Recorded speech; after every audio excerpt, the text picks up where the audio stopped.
96.7. Yes, it's already 11:24 in the morning. Nakatutok pa rin kayo dito lamang sa DZDG 96.7 with your one and only Bebe Loves Greta.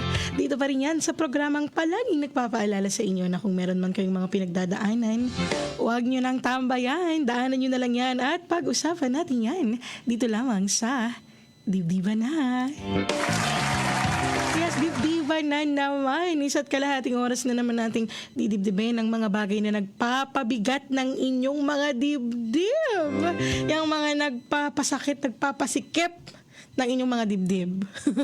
Diba? Pag-usapan natin yan, yung mga bagay na hindi nyo masabi-sabi, hindi nyo maamin-amin sa kahit kanino, ay baka dito masasabi nyo. Diba? At syempre, baka kami na ang solusyon na hinihintay nyo dyan sa problema nyo.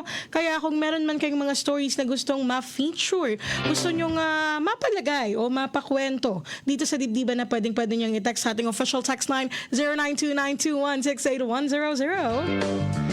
Again, that's 0929216810. At syempre, live tayo ngayon sa ating official Facebook page. Hanapin mo lamang DZDG Destiny Radio. Again, that's DZDG Destiny Radio. At kung nais mo namang mapakinggan ang aming huntahan, lalong-lalo na ang magagandang musika na hatid sa inyo ng ating himpilan, pwedeng-pwede kayong manood o makinig sa ating official website. Kung wala kayong radyo, paglabas nyo ng inyong mga tahanan, pumunta ka lamang sa www.dzdg967fm.com. Again, that's www.dzdg967fm.com. Lahat yan available para sa inyong convenience. Kaya naman tutok na maghapon, magdamag. Dito lamang yan si DZDG 96.7. At syempre maya-maya meron tayong babasahin na featured letter of the day. Pero mamaya pa yun. Yan, sa mga oras na ito, ipagpatuloy niyo muna ang pakikinig ng magagandang musikang hatid sa inyo ng ating himpilan. In the meanwhile, here is George Michael with Father Figure. DZDG 96.7. Yes, nakatutok pa rin po kayo dito. Kasama niyo pa rin ang nag-iisa ninyong Bebe Loves in the morning. Your one and only Greta. At sabi ko nga sa inyo, sa mga oras na to ay meron tayong babasahin na letter of the day. Pero bago tayo magbasa ng letter of the day, syempre bumati muna tayo sa mga nanonood at nakikinig sa atin. Binabati ko po si Aaron John Mangana. Ayan ang sabi niya dito, good morning na po, DJ Bobby Loves ko. Pa-request naman po ako ng kantang Words ng Bee Gees. DJ Baby Loves. Maraming salamat, Aaron John. Maya-maya ipi-play natin yung iyong song na Words by Bee Gees. In the meantime, basahin muna natin ang ating featured letter of the day.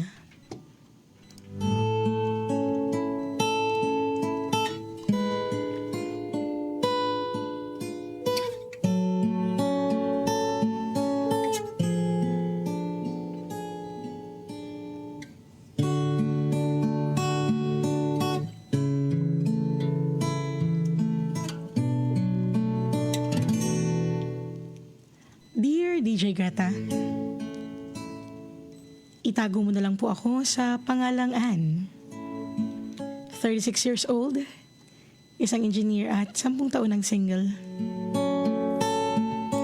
Madalas na nga po akong tinatanong ng pamilya ko kung kailan daw ako mag-aasawa. At ang lagi ko namang sagot, darating tayo dyan.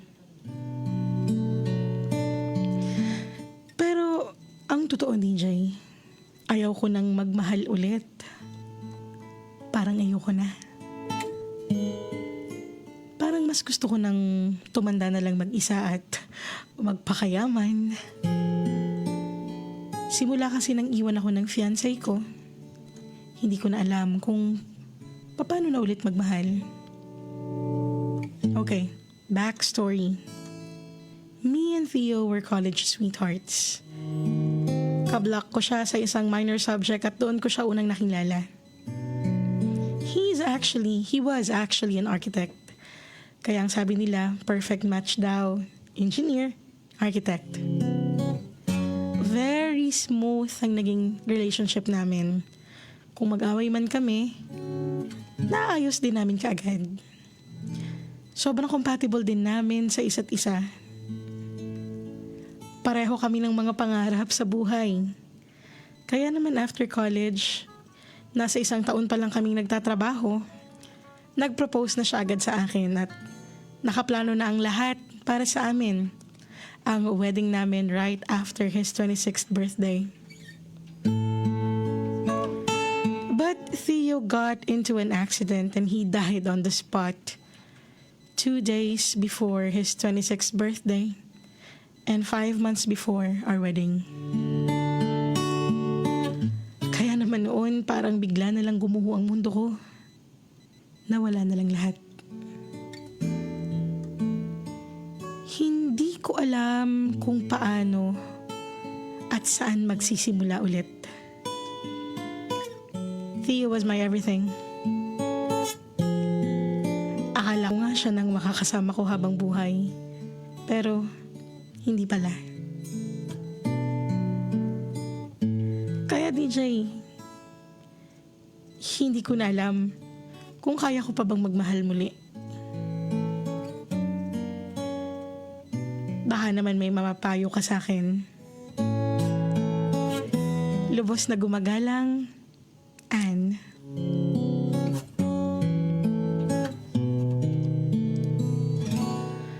At yan nga po ang ating dinidibdib at this point. Ang kwento ni Ann. Kayo po, baka po mga listeners, baka po meron kayong maipapayo kay Ann o baka kayo ay dumaan din sa katulad na sitwasyon na pinagdadaanan niya ngayon. Wag po kayong mahihiyang mag-text o mag-comment. Mag-send po kayo sa atin ng inyong mga komento para mabigay natin yan kay Ann. In the meantime, ipagpatuloy niyo muna ang inyong pakikinig ng magagandang musika. And after a few minutes, tayo po ay magbabalik. Don't go away because I will be right back. DZDG 96.7 12:11 in the afternoon. Kasama niyo pa rin ang nag-iisa ninyong Bebe Loves Greta para pa rin yan sa programang Dibdiba na. And kanina nga, kung kakabukas nyo lang ng mga radyo nyo ngayon, kanina pinag-uusapan natin o binasa natin yung letter ng ating letter sender. Yes, ang pangalan niya ay si Ann, 36 years old, isang engineer at 10 years na single. Yan. So, apparently, yung kanyang fiancé na supposedly magpapakasal na sila 10 years ago, nagkaroon ng accident and ayun. So, makabilang buhay. Ayan, so ang tanong ng ating letter sender na si Ann kung kaya pa daw kaya niyang magmahal muli.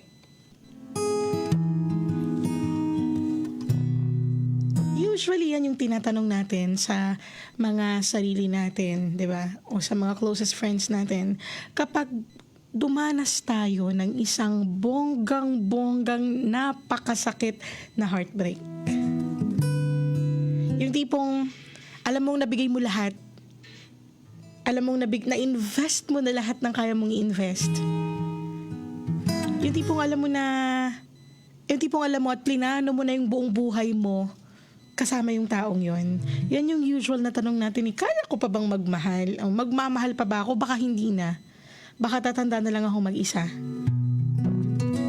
Pero alam mo, Ann, ang isang itanong mo pa sa sarili mo, kung masakit pa ba? Kasi alam mo, kapag masakit pa, kapag hanggang ngayon, masakit pa rin, despite the very long time of a decade of 10 years, 'di ba? Kahit masakit, kung masakit pa siya sa dibdib, hindi mo pa rin siya kayang pag-usapan ng maluwag. Kapag naaalala mo na iiyak ka pa rin, hindi ka pa ready na mag-welcome ng bagong tao sa buhay mo. 'Di ba? Kasi kung ganun pa rin yung nararamdaman mo hanggang ngayon, masakit pa rin siya. Hanggang ngayon, siya pa rin yung iniisip mo. Hanggang ngayon, kahit 10 taon na yung lumipas, hanggang ngayon, parte pa rin siya ng araw-araw mo. Siya pa rin yung naiisip mo every time na pumupunta ka sa lugar na madalas yung puntahan, every time na may ginagawa ka na paborito nyong gawin together. 'Di ba? Hindi ka ready mag-welcome ng bagong tao sa buhay mo. Dahil pag ginawa mo yun, pag nag-welcome ka at hindi ka pa handa, alam mo yun, it's possible na ikumpara mo lang ng ikumpara yung tao. dun sa past, and that is not going to be healthy. Pero alam mo rin, Ann, nasa sayo rin kung magde-decide ka na eh. Kung magde-decide ka na i-let go na siya. I-let go na si Theo.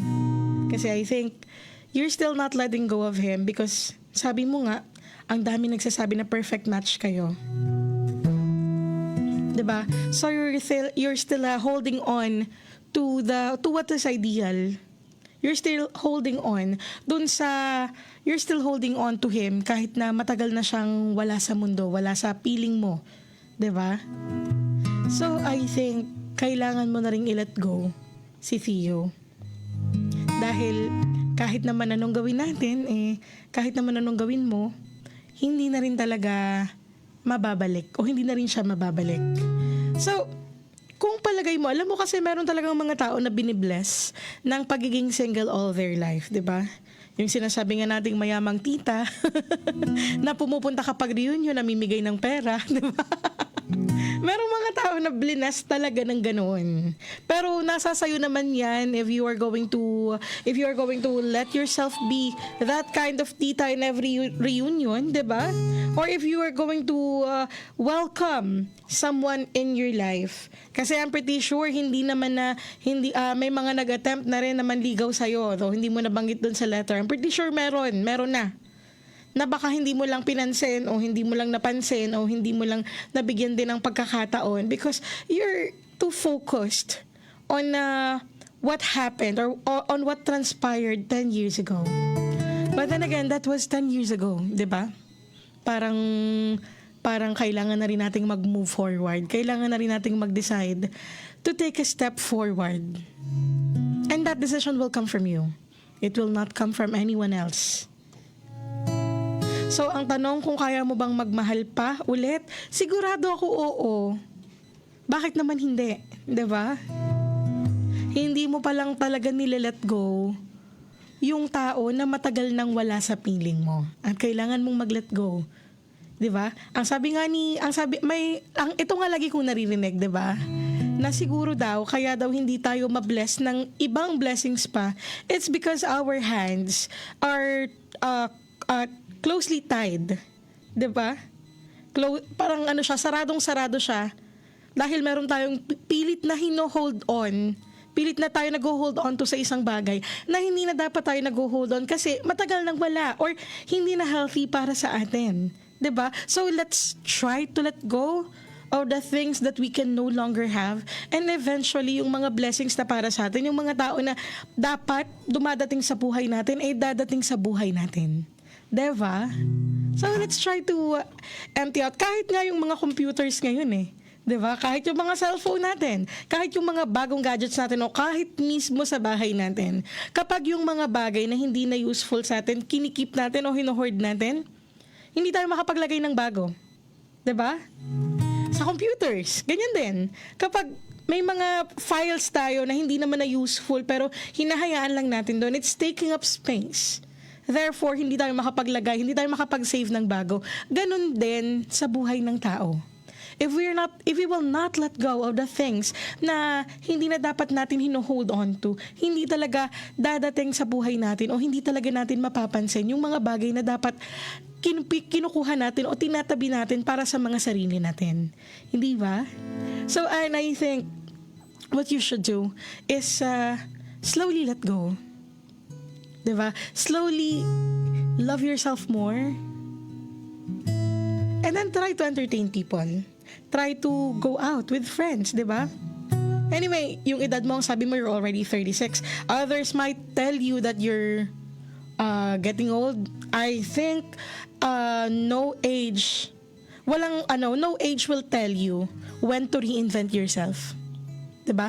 Kahit pa ikaw ay 30 pa lang o 28 pa lang or whatever, even in your 40s, if you want to reinvent yourself, you can do so. You have all the time in the world. Pero if you're not going to start now, it's not gonna happen. Diba? So, yun lang naman, Ann. Try to let go, and it's never really too late to reinvent yourself. And it is already 12:18 in the afternoon. Ayan, maraming salamat sa pakikinig. Yun lang naman talaga ang gusto kong sabihin. At syempre sa lahat po ng may mga katulad na pinagdadaanan, sana po meron akong naitulong sa inyo sa tanghaling to. Alright, ayan na. Kailangan na naman nating pansamantalang maghiwa-hiwalay. Kailangan na naman nating pansamantalang magpaalam. Pero bukas po magkita-kita po ulit tayo para dibdibin ang isa na namang kwento. Ayan. At syempre, yung may mga gustong ipa-feature dyan, kung gusto niyo ipa-feature ang inyong story, pwede po kayong mag-text sa amin o di kaya mag-send ng inyong story sa aming Facebook page. Hanapin niyo lamang ang DZDG Destiny Radio. Dito pa rin po ang programang palaging nagpapaalala sa inyo na kung meron man kayong mga pinagdadaanan, huwag nyo nang tambayan, daanan nyo na lang yan at pag-usapan natin yan dito lamang sa Dibdiban na. This has been again your one and only Greta, and I will see you again tomorrow. Same time, same voice, same frequency, only here on DZDG 96.7. At syempre para kay Aaron dyan na nagre-request kanina, here is your request. Hindi nga lang to Bee Gees. This is from Boyzone. Here is Words.